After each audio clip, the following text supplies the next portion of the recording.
Get your filthy black hands off my bench. The woman in the designer coat recoiled as Marcus Hale approached the bus shelter. Rain hammered the cracked pavement. His janitor uniform was soaked through. Her shoulders trembled with sobs. She'd been crying before he arrived, but the moment she saw his skin, grief twisted into disgust. I just wanted to check if you're okay, ma'am. You've been crying. Okay. Do I look like I need help from someone like you? She laughed bitterly, tears still streaming, a black janitor. What could you possibly offer me? Marcus said nothing. He reached into his pocket. 2 crumpled dollars, his last $2. He placed them gently in her trembling hand for the bus. Ma'am, it's a long walk in this rain. Then he turned and disappeared into the darkness. 6 months later, this same woman would stand in a courtroom holding his fate in her hands, and Marcus Hale would finally cry, not from her cruelty, but from her redemption. The alarm clock buzzed at 5:15 a.m., held together by duct tape and stubbornness, much like its owner. Marcus Hale rolled off the couch, bones aching from another night on springs that had given up years ago. The bedroom belonged to his mother now. She needed it more. He padded to her door, cracked it open. Gloria Hale lay sleeping, her silver hair spread across the pillow like a halo. 74 years old, early-stage dementia, stealing her memories one by one, like a thief too patient to catch. On her nightstand, 7 pill bottles, medications for blood pressure, for memory, for the anxiety that came when she couldn't remember where she was. Marcus sorted them quietly. Blue pills first, then white, then the small yellow ones that cost more than his weekly groceries. Marcus? That you, baby? Her voice still thick with sleep. It's me, Mama. Go back to sleep. Did you call Jada yet? She hasn't visited in so long. His hand froze over the pill organizer. Jada, his baby sister. I'll call her later. Mama, you rest. He didn't tell her the truth. The Jada couldn't visit. The Jada was sitting in a cell at Bedford Hills Correctional Facility, 3 years into a 5-year sentence for a crime she didn't commit. Marcus finished the pills and moved to the kitchen. Oatmeal today, the cheap kind, not the instant packets with artificial flavoring. Real oats cost less if you had time to cook them. He didn't have time. He made them anyway. On the refrigerator door, held by a magnet shaped like a cross, was a photograph. Marcus, at 22, wearing paramedic scrubs, grinning at his graduation ceremony, his father's arm around his shoulder, his mother crying happy tears. Jada, just 19, holding a sign that read, "My brother saves lives." That was 16 years ago, before everything fell apart. Marcus touched the photo, then pulled his hand back. "I'm sorry, Dad," he whispered. "I'm trying." The bus rumbled through North Philadelphia as dawn cracked the sky. Marcus sat in the back, invisible among the early morning crowd. Construction workers, night shift nurses heading home. A homeless man sleeping across 3 seats, undisturbed. Everyone fighting their own battles. Everyone too tired to judge. This was the only time of day Marcus felt seen, because here, nobody was looking. He pulled out his phone. One unread message from Bedford Hills correctional inmate call scheduled 6:45 p.m. today. Jada. His weekly 15 minutes. He'd worked double shifts for 3 years to afford those calls, $15 each, plus commissary money so she could buy soap that didn't strip her skin, plus lawyer fees for appeals that went nowhere. The bus stopped outside a gleaming tower of glass and steel. Mercer and Associates, 52 floors of corporate ambition. Marcus entered through the service door.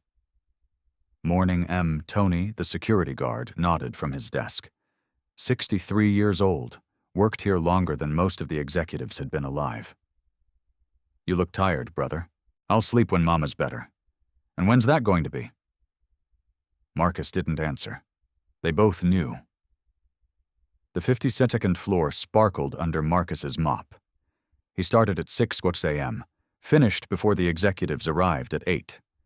Invisible labor for invisible people. He found a $100 bill under one of the desks. Didn't even hesitate. Walked it straight to Lost and Found. "You're crazy, man." Luis, his co-worker, shook his head. "Nobody would have known." "I would have known." Luis laughed. "That's why you're broke, Em. Too much conscience, not enough sense." Maybe. But Marcus's father had taught him something before he died. Integrity isn't what you do when people are watching. It's what you do when they're not. Walter Hale, Sr., had lived by those words. Died by them too, probably. Heart attack at 58, working 3 jobs to keep his family afloat. Marcus was 38 now. Same trajectory, same tired bones. He finished mopping, started on the executive washrooms. That's when he heard it. "Thanks, Mr. Hale. Have a good day." He looked up, startled. Connor Hargrove, 35, junior executive with kind eyes and an expensive watch. One of the few people in this building who bothered to read name tags. "You too, Mr. Hargrove." Connor nodded and walked away. Hargrove. The name meant nothing to Marcus then. Just another white man in a suit, slightly less terrible than the others. He wouldn't learn the truth for another 6 months. By then, it would almost be too late.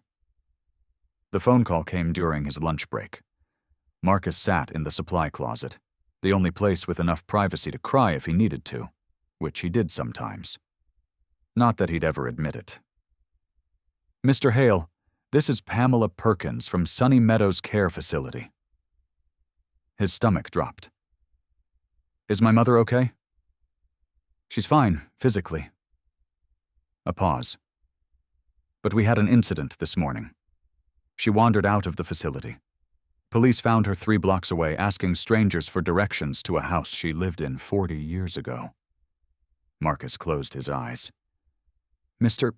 Hale, I'll be direct. Your mother needs full-time memory care. Our facility isn't equipped for patients at her stage. You have 2 options. Transfer her to a specialized memory care unit, or remove her by the end of the month." "How much is the memory care unit?" $8,500 per month. The number hit him like a physical blow. He made $2,100 on a good month. "What about Medicaid? There's an 18-month waiting list. 18 months. Gloria might not remember his name in 18 months. I'll figure it out," he heard himself say. "I always do." He hung up, sat in the darkness of the supply closet, and for the first time in 3 years, Marcus Hale felt truly hopeless. But the universe wasn't done with him yet. That evening, another letter waited in his mailbox. This one from a lawyer. Reappeal opportunity. Jada Hale, case number 2019-72734. He tore it open. "Dear Mr. Hale, new evidence has emerged in your sister's case that may support grounds for appeal. However, pursuing this opportunity will require retaining competent legal counsel. Estimated cost $15,000. $15,000. Marcus sat at his kitchen table, staring at 2 pieces of paper. The first, his mother's care facility bill. The second, his sister's chance at freedom. He couldn't afford either. He definitely couldn't afford both. "Choose," the universe seemed to whisper. "Your mother's comfort or your sister's justice. Pick one." He put his head in his hands just for a moment, just to breathe. Then he got up, put on his second uniform, and left for his evening shift. The Hargrove Grand Hotel gleamed like a palace against the Philadelphia skyline. Marcus entered through the service entrance as always. Different building, same invisibility. Mr. Baxter, the floor supervisor, intercepted him before he could clock in. "Hale, you're on penthouse duty tonight. Big fundraiser tomorrow. Judge Hargrove's event. Everything needs to be perfect or you're out." "Yes, sir. And Hale?" Baxter looked him up and down with barely concealed disgust. "Try not to touch anything expensive." Marcus nodded. What else could he do? He collected his cleaning supplies and headed up. 52 floors, same number as his day job, ironically. As he worked, he overheard staff gossip. Judge Evelyn Hargrove, old money, older husband, son runs half the real estate in Pennsylvania. Heard she's worth millions. Billions, probably. These people don't count in millions. Marcus kept mopping. He'd learned long ago that rich people's problems weren't his business. He didn't notice the name. Didn't make the connection. Not yet. He got home at midnight, found his mother awake, wandering the apartment. "Mama, what are you doing up?" She looked at him with unfocused eyes. "I'm looking for Walter. He was supposed to be home by now." Walter, his father, dead for 10 years. Something cracked inside Marcus's chest. "Daddy's just running late. Mama, come on, let's get you back to bed. Get you back." He guided her gently, tucked her in, sang the old hymn she used to sing to him as a child. Amazing grace, how sweet the sound. Her eyes fluttered closed. She smiled the way she used to smile when the world still made sense. Marcus sat beside her until her breathing deepened. Then he went to the kitchen, opened the shoebox he kept hidden on top of the refrigerator. Inside his paramedic certification stamped "Revoked" in red letters, old photographs, a letter from the Pennsylvania EMS Certification Board, failure to follow proper reporting procedures, patient death, certification revoked. He'd tried to do the right thing, reported suspicious medication practices at a Meridian Health Care facility. A patient died because of those practices, and somehow he was the one who lost everything. The system had crushed him once. It was trying to crush him again. But at the bottom of the box was something else. A photocopy of his sister's sentencing document. His eyes found the name he'd somehow missed before. Presiding Judge, Honorable Evelyn Hargrove. The woman from the bus stop. The woman he'd given his last $2, the woman who'd called him filthy. She was the judge who'd sent Jada to prison. Marcus stared at the name until his vision blurred. What kind of world is this? The Hargrove Grand Hotel ballroom glittered like something from a dream Marcus had never dared to have. Crystal chandeliers scattered light across tables set with china worth more than his annual salary. Women in gowns that cost more than his mother's medical bills. Men in tuxedos laughing at jokes that probably weren't funny. Drinking champagne that probably wasn't worth the price. And in the center of it all, a banner, Second Chances Foundation, annual gala rents almost laughed. Second chances for people who'd never needed a first one. He moved through the crowd like a ghost, collecting empty glasses, wiping spills, existing in the spaces between their vision. Nobody looked at him. Nobody ever did. That was the deal. You become invisible, and they let you stay. He reached for a champagne flute on a side table, looked up, froze. She stood 20 F1 away. Judge Evelyn Hargrove, poised, polished, diamonds at her throat catching the chandelier light. Not the broken woman from the bus stop. Not the crying stranger with mascara-streaked cheeks. This was someone else entirely. Someone powerful. Someone who held lives in her hands and dropped them without looking down. Their eyes met across the ballroom. Evelyn's champagne glass stopped halfway to her lips. She recognized him. He saw it. The flash of shock, then something else. Shame. Fear. She set down her glass, started walking toward him. Hail. Mr. Baxter materialized from nowhere, grabbing his arm. Suite 4B, now guest emergency. Move it. Marcus was dragged away before Evelyn could reach him. He looked back once. She stood frozen in the crowd, watching him disappear through the service door. Suite 4B wasn't what he expected. No spilled champagne, no clogged toilet, no rich person's mess for the invisible man to clean. Instead, he found a girl, 17, maybe 18, crouched behind the bathroom door, clutching a burner phone, whispering frantically into it. She saw him and went pale. "Please," her voice cracked. "Please don't tell them I'm here." Marcus assessed the situation. Designer dress, tear-stained face, expensive shoes kicked off in the corner. Not drunk, not high, just scared. Terrified, actually. "They'll send me back," she whispered. "I can't go back there." Footsteps in the suite. Someone searching. A man's voice. "Gia, your grandmother is asking for you." The girl, Gia, pressed herself against the wall, shaking. Marcus made a decision. He stepped inside the bathroom, closed the door behind him, and stayed silent. The footsteps paused outside, then moved on. When they were gone, Gia looked at him with desperate gratitude. "Why did you help me? You don't even know me. I know scared when I see it." Marcus kept his voice low. "Are you safe?" "Not yet." She swallowed hard. "But I'm trying to be." He nodded, didn't push. But then she said something that changed everything. "Be careful around my grandmother. She's not what she seems." "Your grandmother? Judge Hargrove?" Gia's eyes were old beyond her years. She thinks she's protecting the family. She doesn't know what protecting the family actually costs.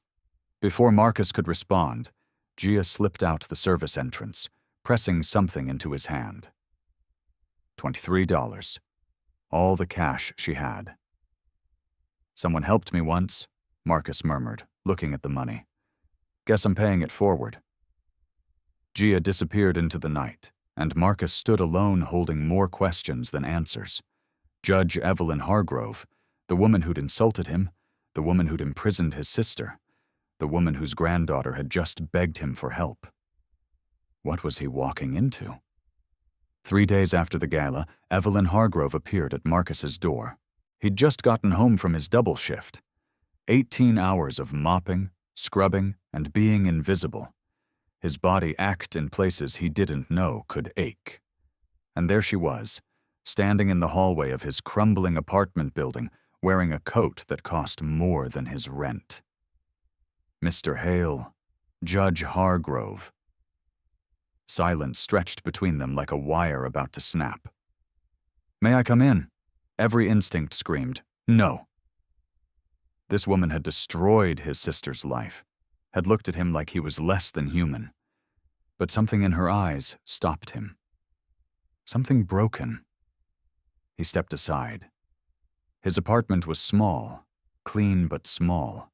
The couch where he slept, the kitchen table with its mismatched chairs, the photograph on the refrigerator. Evelyn looked around without judgment. Or maybe she was just good at hiding it. "I've been looking for you," she said finally. "For 6 months." "I wasn't hiding." "No, I suppose you weren't." She sat down, uninvited, at his kitchen table. Her hands trembled slightly. "I owe you an explanation and an apology, neither of which will be adequate." Marcus remained standing, arms crossed, waiting. Evelyn took a breath. "That night at the bus stop, I was at the lowest point of my life. My marriage was falling apart. My son had she stopped," corrected herself. "There were family matters, ugly ones. I'd just signed paperwork that I knew was wrong, but I was too afraid to refuse." "What paperwork?" She looked at him. Really looked. "Your sister's transfer order to maximum security." The words hit him like a physical blow. "I didn't know," he said slowly. "I didn't know it was you. Not then." "I know. That's what makes it worse." Evelyn's voice cracked. "You gave me your last $2. You had nothing. And you gave it to the woman who just ruined your sister's life. You didn't know who I was. You didn't want anything in return. You just saw someone suffering and you helped." Marcus said nothing. "Those $2 got me on a bus to Jefferson Hospital. I checked myself into the psychiatric ward that night. She paused. "I was going to end it right there at that bus stop. And then you appeared. So, you're here to thank me?" "I'm here to tell you the truth." Evelyn met his eyes. I'm here because for 6 months I've been carrying this guilt, and I can't carry it alone anymore. And I'm here because I want to help you the way you helped me. Help me how? Your mother needs care you can't afford. I can make calls. I can cover the costs. I can… And my sister? Evelyn went still. She's innocent. Marcus said, You know that, don't you? You knew it when you sentenced her. The silence that followed was answer enough. I was afraid, Evelyn whispered. My son, Robert, he had leverage over me. Things I'd done wrong in the past, rulings I'd made under his pressure. If I didn't sentence Jada, he would have destroyed me. So, you destroyed her instead. Yes. Evelyn didn't look away. And I have to live with that. Marcus wanted to hate her, should have hated her. This woman had taken everything from him. And now she was sitting in his kitchen offering money like it could wash away 3 years of his sister's life. But hatred took energy, and Marcus was so tired. My mother, he said finally. You can help with my mother. But this doesn't make us even. This doesn't make us anything. I know. And my sister. There's an appeal opportunity. New evidence. Evelyn pulled an envelope from her purse. This is a check for $15,000. It won't buy her freedom. Only the truth can do that. But it will buy her a real lawyer. A fighting chance. Marcus stared at the envelope. $15,000. The exact amount he needed. Why? He asked. Why would you help the woman you sent to prison? Because you helped me when I deserved nothing. Evelyn stood, leaving the envelope on the table. Because kindness like yours shouldn't be wasted on someone like me. And because I'm tired of being a coward. She walked to the door, paused. There's something else you should know. My son Robert, he's not a good man. Gia knows things. Dangerous things. If you're going to help her, you need to understand what you're walking into. What kind of things? The kind that get people killed or imprisoned for crimes they didn't commit. Evelyn's voice hardened. Like your sister. She left. Marcus stood in his empty apartment holding an envelope full of money and a head full of questions. 1 week later, Gloria Hale moved into Sunrise Memory Care, a private facility with gardens and gentle staff and rooms that smelled like lavender instead of disinfectant. She cried when she saw the view from her window. Marcus, baby, how did you manage this? I have a friend, Mama. A good friend. Gloria took his hand. Her eyes were clear today. One of the good days. You always did know how to find the good in people. Just like your father. Marcus smiled. Didn't tell her the truth. That the friend had once called him filthy. That the friend had imprisoned his sister. Some truths were too heavy for good days. That night, Connor Hargrove called. Mr. Hale, this is Connor from Mercer and Associates. We need to talk. They met at a diner far from downtown. Connor looked nervous, kept checking over his shoulder. I know you helped Gia escape the gala. I'm not angry. I'm grateful. She seemed scared. She should be. Connor leaned forward. My father, Robert, he's been running a scheme through a company called Meridian Healthcare. Patients held longer than necessary. Fraudulent billing. People who ask too many questions getting silenced. Silenced. How? Your sister asked questions. 3 years ago, there was a paramedic at one of Meridian's hospitals who tried to report suspicious deaths. That paramedic lost everything. Marcus's blood ran cold. That was me. Connor's eyes widened. You. I reported medication irregularities. A patient died. Next thing I knew, I was blamed for it. Lost my certification, my career, everything. Then you already know what my father is capable of. Connor pulled out a folder. Gia has been gathering evidence, but we need more. We need someone on the inside who can testify, and that's me. That's my grandmother. Connor's jaw tightened. She doesn't know what my father has done. Not really. She thinks she's protecting the family. If we can show her the truth, she already knows about my sister. She knows she sentenced an innocent woman. She doesn't know why. Connor slid the folder across the table. My father has been blackmailing her for years. But if she sees the full picture, all the lives he's destroyed, she might finally be brave enough to fight back. Marcus looked at the folder, at Connor, at the desperate hope in his eyes. Why are you doing this? He's your father. Because some debts can only be paid in truth. Connor stood. And because my grandmother isn't the only one who's tired of being afraid. For 3 weeks, Marcus allowed himself to hope. His mother thrived in the new facility. Good days outnumbered bad ones. She remembered his name, remembered Jada, remembered to smile when he visited.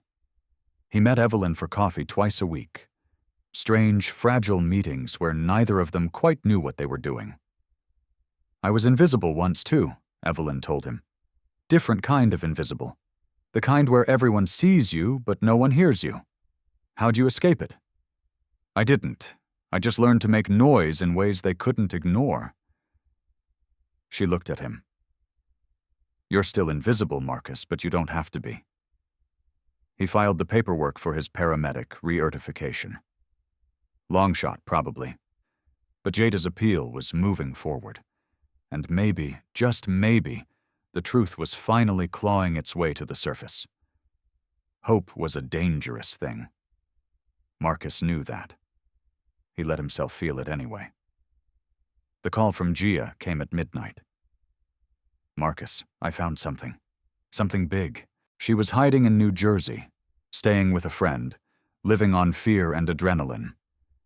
There's a connection between Pinehurst Wellness Center, Meridian Healthcare, and my grandfather's cases.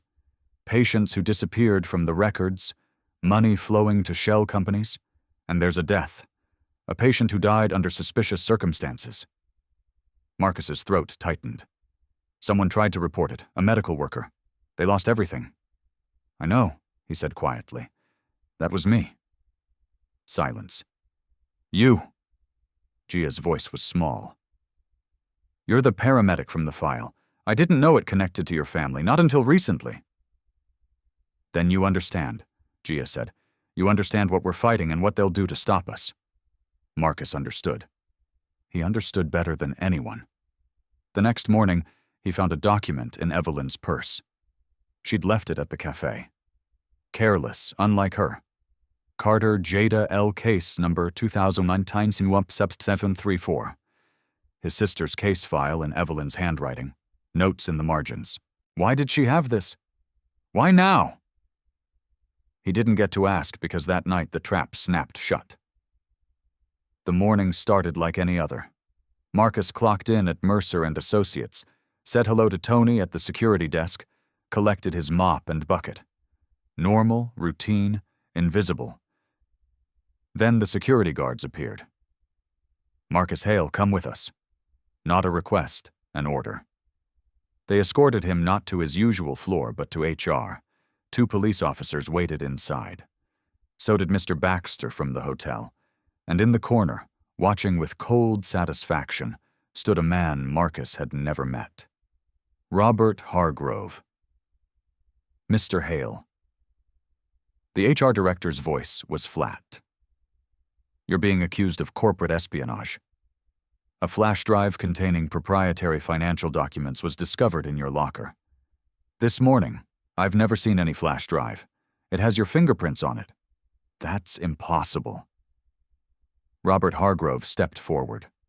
Expensive suit, expensive smile, eyes like a shark scenting blood. Mr. Hale, let's not make this harder than it needs to be. We have security footage of you accessing restricted offices. We have the stolen documents, and we have witnesses from the Hargrove Grand Hotel who observed similar irregularities. Mr. Baxter nodded. Found materials in his locker there, too. He had access to the private suites. Marcus looked from face to face, understood what was happening. You're framing me. Robert's smile widened. I'm protecting my company and my family." The handcuffs were cold against his wrists. The interrogation room at Philadelphia Police Department was exactly what Marcus expected. Gray walls, metal table, one-way mirror hiding whoever was watching. Detective Morrison entered. 50's tired eyes, the look of a man who'd seen too much and stopped caring. "Mr. Hale, you want to tell me your side? I'm being set up.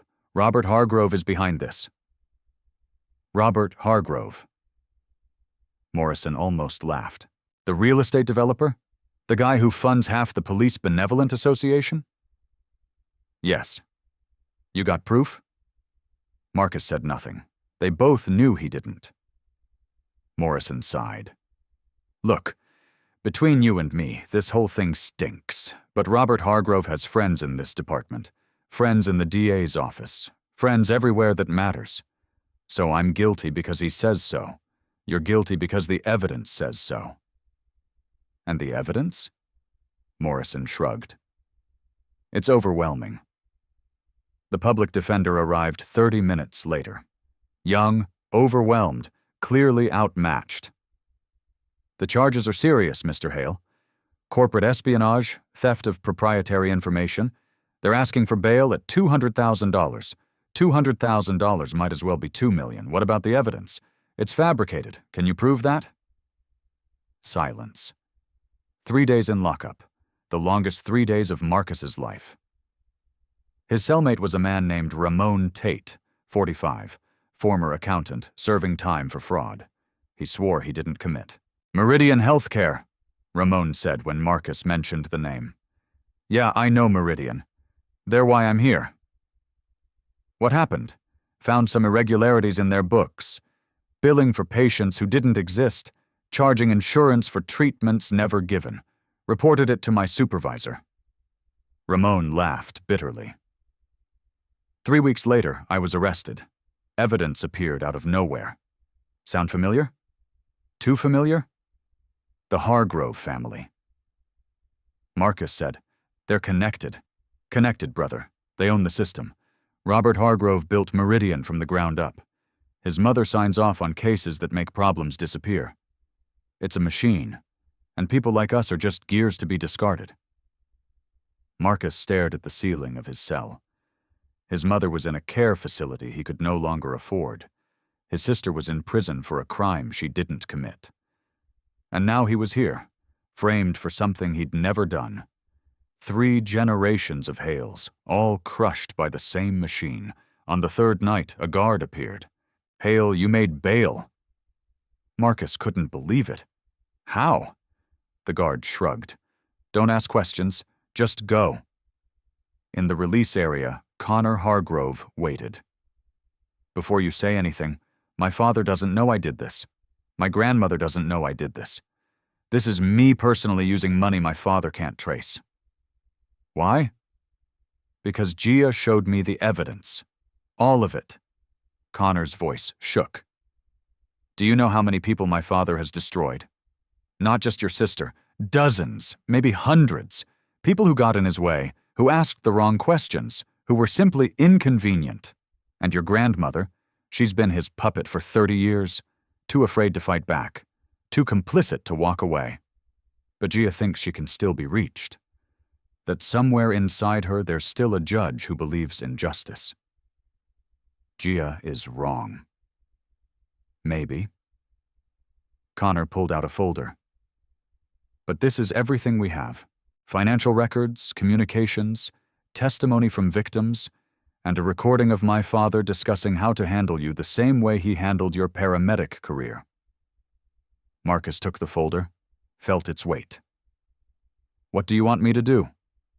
"Testify. Tell your story. Let Gia tell hers." Connor gripped his arm. "And talk to my grandmother. You're the only person she might actually listen to. The man who gave her $2 when she had nothing. The man whose sister she condemned. She knows she sentenced an innocent woman, she told me. She knows she did something wrong. She doesn't know how wrong.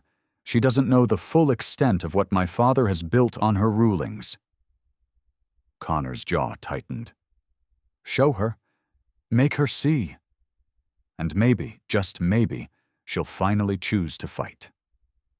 That night, Marcus sat in his apartment with the folder spread across his kitchen table. Evidence, so much evidence, financial trails, medical records, witness statements. His name appeared on page 47. The paramedic who tried to report patient deaths at Meridian General Hospital. The paramedic whose career was destroyed to protect Robert Hargrove's empire. And on page 63, Jada Hale, a teacher who'd witnessed Robert Hargrove Jr. attempting to assault a young woman at a charity event. A teacher who'd intervened, who'd been thanked with fabricated charges and a 5-year prison sentence. His sister hadn't just been in the wrong place at the wrong time. She'd been silenced deliberately, systematically by a family that crushed anyone who threatened their power. Marcus picked up his phone, called Evelyn. "We need to talk. All of it. Everything you haven't told me." Silence on the other end. "Then come over. I'll be waiting." Evelyn's home was nothing like Marcus expected. Not a mansion, not a palace, just a brownstone in Center City filled with books and shadows and the smell of old paper. She met him at the door. No makeup, no jewelry, just a tired woman in a cardigan holding a cup of tea that had long gone cold. "You've seen the files," she said. "Not a question. I've seen everything." They sat in her study, walls lined with law books, a single photograph on the desk. Evelyn as a young woman holding a baby. Robert, probably. "He wasn't always like this," Evelyn said, following Marcus's gaze. "Or maybe he was, and I just didn't want to see it." "When did you know that he was capable of real evil?" She considered the question. "When Jada's case crossed my desk, I knew something was wrong.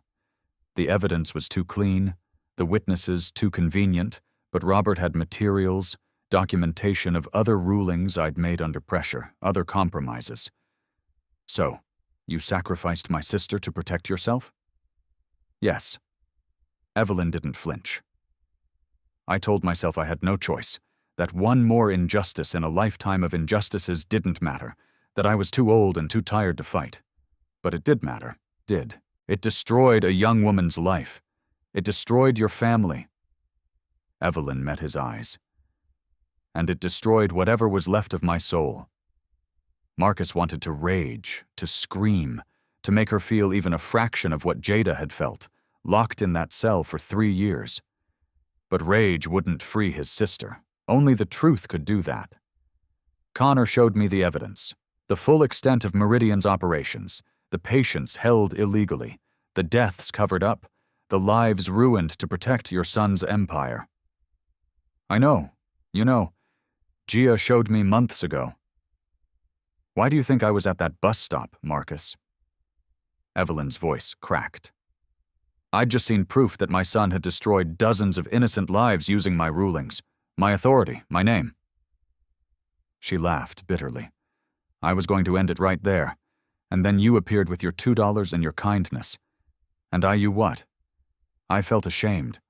For the first time in years, I felt genuinely ashamed." Evelyn stood, walked to the window. "You had nothing. Less than nothing. And you still gave. Meanwhile, I had everything. Money, power, prestige, and all I'd done was take. So what now?" She turned. "Now I do what I should have done 3 years ago. I testify. I bring down my own son. And I pray it's not too late for the people he's destroyed." The plan came together in whispered conversations and encrypted messages. Connor coordinated with a federal prosecutor named Julia Ward, one of the few officials untouched by Robert's influence. Gia compiled evidence from her hiding place in New Jersey, and Marcus prepared to tell his story. All of it. From the patient death he'd reported 16 years ago to the frame-up happening right now. But they needed more than testimony. They needed Evelyn to speak publicly, to admit her complicity, to burn down the system she'd helped build. "He'll destroy me," Evelyn said during their final meeting. "Robert has files, recordings, Evidence of every compromise I've ever made. So, he'll expose you. He'll expose everything. My career, my reputation, my freedom. I could go to prison, Marcus. I could lose everything.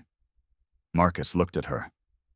This woman who'd called him filthy, who'd sentenced his sister, who'd spent 30 years as a coward. My sister already lost everything, he said quietly. 3 years in a cell for a crime she didn't commit, because you were afraid. Evelyn closed her eyes. I know. So the question is, are you still afraid? Silence stretched between them. Then Evelyn opened her eyes, and for the first time, Marcus saw something he hadn't expected. Resolve. I'm terrified, she admitted, but I'm more terrified of dying as the person I've become. You gave me $2 when you had nothing. The least I can do is give you the truth, even if it costs me everything. She reached into her desk, pulled out a folder. This is every ruling Robert forced me to make, every compromise, every lie. It's enough to bring down his entire operation. She handed it to Marcus. Now, let's finish this. The courtroom of the Philadelphia County Courthouse hummed with tension. Commonwealth versus Hale, case number 2024. Wump empty. What should have been a routine corporate espionage trial had drawn reporters, camera crews, and spectators who sensed something historic about to unfold. Marcus sat at the defendant's table, hands folded, heart pounding.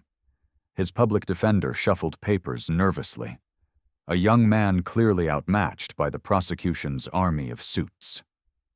Robert Hargrove occupied the front row of the gallery. Custom Italian suit, Rolex catching the light, the smile of a man who'd already won.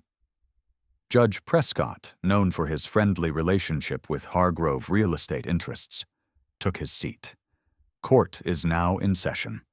The prosecution rose. Confident, rehearsed. Your Honor, the evidence against Mr. Hale is overwhelming. Security footage, financial documents, witness testimony. This man exploited his position as a janitor to steal proprietary information worth millions. The courtroom doors crashed open. Every head turned. Evelyn Hargrove stood in the doorway, not in judicial robes, not with the bearing of a powerful judge. She wore a simple black dress, no jewelry, no pretense. In her hands, she clutched a picture frame. Robert shot to his feet. Mother, what the hell are you doing? Evelyn walked forward, steady, deliberate. Her eyes never left Marcus. Your Honor, her voice carried through the stunned silence, I request permission to testify as a witness for the defense. Judge Prescott's face drained of color. Judge Hargrove, this is highly irregular. You have no standing in this case. I have every standing. Evelyn reached the front of the courtroom. Because I am the reason this man is sitting here, and I am the only one who can tell the truth about why. Robert lunged toward her. She's not well. She's clearly suffering from sit down, Robert. Evelyn's voice cracked like a whip. The courtroom went silent. For 30 years, I have done what you told me, ruled how you wanted, destroyed who you needed destroyed. She turned to face her son. Not anymore. Judge Prescott had no choice. The cameras were rolling. The world was watching. Evelyn Hargrove took the witness stand, raised her right hand, swore her oath, and then she burned her life to the ground. I want to tell you about a night 6 months ago, she began. The worst night of my life until today. She looked at Marcus. I was sitting at a bus stop in Kensington, alone, crying. I had just signed transfer papers sending an innocent woman to maximum security prison. A woman named Jada Hale. A murmur rippled through the courtroom. I knew she was innocent. I had seen the evidence. But my son, Evelyn's voice cracked. My son had leverage over me, recordings of past compromises, documents that would destroy my career. So I did what he asked. I always did what he asked. She paused, gathered herself. That night, I wanted to die. I sat at that bus stop planning how to end it. And then a man appeared. Her eyes found Marcus again, a black man, in a janitor's uniform, soaked from the rain. He asked if I was okay, if I needed help. Do you know what I did? Evelyn's voice shook. I called him filthy. I told him to get his black hands away from me. I threatened to call the police on a man whose only crime was showing kindness to a stranger. The courtroom was absolutely still. And do you know what he did? She held up the picture frame. Behind the glass, 2 crumpled dollar bills. He gave me these, his last $2 for bus fare. Then he walked away 4 miles in the rain because he couldn't afford the bus anymore. Evelyn's tears fell freely now. He didn't know who I was. He didn't know I had just destroyed his sister's life. He just saw a woman crying and wanted to help. That's who Marcus Hale is. She pointed at Robert. And that is who my son is. A man who frames innocent people, who destroys lives to protect his empire, who blackmailed his own mother for 30 years. Robert's face had gone gray. I have documentation of every case he forced me to corrupt, every ruling he bought, every life he ruined. Evelyn pulled a folder from beneath her seat, including the case of Jada Hale, a schoolteacher imprisoned for stopping my grandson from assaulting a young woman at a charity event. The courtroom erupted. The doors burst open again. Federal prosecutor Julia Ward strode in, flanked by FBI agents. Robert Hargrove, her voice cut through the chaos, you are under arrest for racketeering, fraud, obstruction of justice, and conspiracy. You have the right to remain silent. This is insane, Robert screamed. Mother, what have you done? What have you done? The agents seized him. Handcuffs clicked shut. Evelyn watched her son being dragged away. Her face showed no triumph, only exhaustion, and perhaps finally peace. I did what I should have done 30 years ago, she said quietly. I told the truth. The evidence presented over the next hour was devastating. Connor Hargrove testified against his own father, financial records, shell companies exposed. Gia Hargrove appeared via video link documenting her illegal detention at Pinehurst Wellness Center. And finally, Marcus took the stand. He told his story simply. The patient death he'd reported 16 years ago. The career destroyed to protect Meridian's secrets.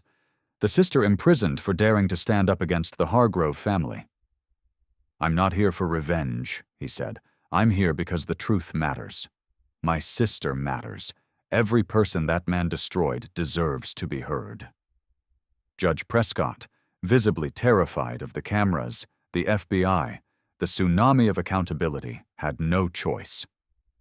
All charges against Marcus Hale are dismissed with prejudice. The gavel fell, but it was Evelyn's final words that shattered Marcus completely. She approached him as the courtroom dissolved into chaos. Reporters shouting, cameras flashing, the world watching. She held out the framed $2 bill. I've carried this every day for 6 months. It reminded me that kindness still exists, even when I didn't deserve it. She pressed it into his hands. Kindness given when you have nothing reveals everything about who you are, and cruelty given when you have everything. She looked toward the door where Robert had disappeared. Reveals just as much. Marcus stared at the frame, the same crumpled bills, the same $2 he'd given a crying stranger on the worst night of her life. She'd kept them, framed them, carried them like a talisman. His vision blurred. Don't cry, he told himself. Not here, not in front of everyone. But his body didn't listen. The first tear fell, then another. Then he couldn't stop. Marcus Hale wept. Not quiet, dignified tears. These came from somewhere deep, somewhere he'd locked away years ago when crying stopped being useful and survival became everything. 3 years of prison calls and sleepless nights. 3 years of watching his mother forget his name. 3 years of carrying a weight no one should carry alone. And now, finally, the truth. His shoulders shook. His breath came in ragged gasps. The cameras captured everything, and he didn't care. "Thank you," he managed to whisper through the tears. "Thank you for finally telling the truth." Evelyn's own eyes glistened. "No, Marcus, thank you." She touched his arm gently. "You showed me that redemption was still possible, even for someone like me." She turned and walked away. Marcus stood in the middle of the courtroom, holding $2 that had changed everything. Tears streaming down his face, surrounded by chaos. Finally free. 6 weeks later, Marcus stood outside Bedford Hills Correctional Facility. The morning sun painted the sky in shades of gold and pink. Birds sang in the trees lining the parking lot. The air smelled like cut grass and possibility. He'd imagined this moment 1,000 times. In the supply closet during lunch breaks, in his cramped apartment at 2:00 a.m., in the visitor's room, separated from Jada by bulletproof glass. 1,000 imagined reunions. None of them prepared him for the real thing. The gates opened. Jada Hale walked out. She was thinner, older. 3 years had carved lines into her face that hadn't been there before. Her hair was shorter. Her shoulders carried a weight they hadn't carried when she went in. But her eyes, God, her eyes were exactly the same. Full of fire, full of fight, full of the stubborn hope that had kept her alive in that place. She saw him. Stopped. Marcus. He couldn't speak. His throat had closed completely. Jada took one step, then another. Then she was running. She hit him like a freight train, arms wrapping around him so tight he couldn't breathe. He didn't need to breathe. He just needed this. His baby sister. Finally home. The tears came without warning. Marcus hadn't cried in front of anyone since their father's funeral. Had taught himself to lock it away, to be strong, to be the man of the house who never broke. But now, holding Jada in the morning sunlight, something cracked open inside him that couldn't be closed again. He sobbed. Deep, wrenching sobs that shook his entire body. 16 years of being strong, 3 years of helpless rage, a lifetime of promises he'd been terrified he couldn't keep. "I'm sorry," he choked out between sobs. "Jada, I'm so sorry I couldn't protect you. I tried, but I couldn't. Stop." Jada pulled back, her own face soaked with tears. She grabbed his face in both hands, forced him to look at her. "You did protect me every single day, but you were in there for 3 years, and I survived because of you." Her voice was fierce. "Every phone call, every letter, every time you told me to hold on, that the truth would come out. You never stopped fighting. I promised, Dad, and you kept your promise." Jada pressed her forehead against his. "I'm here. I'm free, because my big brother never gave up." They stood there for a long moment, 2 siblings crying in the sunshine. Finally together. Jada pulled back, wiping her eyes. "Now take me to see Mama. I've missed her so much." Marcus laughed, a wet, broken sound. "She's been asking about you every day.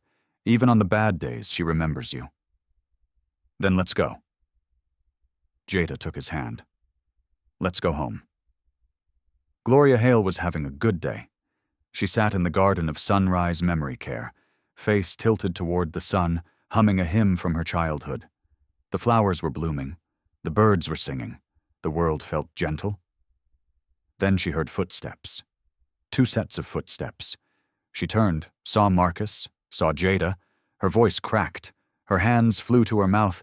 "Baby girl, is that really you?"